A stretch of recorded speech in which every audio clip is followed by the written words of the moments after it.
À Obrenovac, la décrue est amorcée. Ici, 8000 habitants, presque la moitié de la ville, ont été évacués. Goran est l'un d'eux. Il a profité du retour du soleil pour revenir et constater les dégâts. Tout ce que j'avais est perdu. Il ne nous reste rien maintenant. La maison est fichue.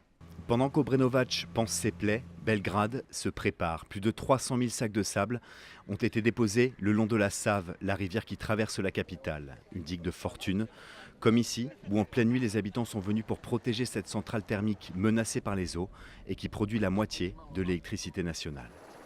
Autre pays touché, la Croatie. Des milliers de personnes ont été évacuées dans l'est du pays. En Bosnie, un tiers du territoire est inondé. Et les téléphones portables capturent ces instants où les maisons s'effondrent, victimes de glissements de terrain. On nous annonce de nouveaux glissements de terrain toutes les heures. Il y en a eu 600 rien que dans ma ville.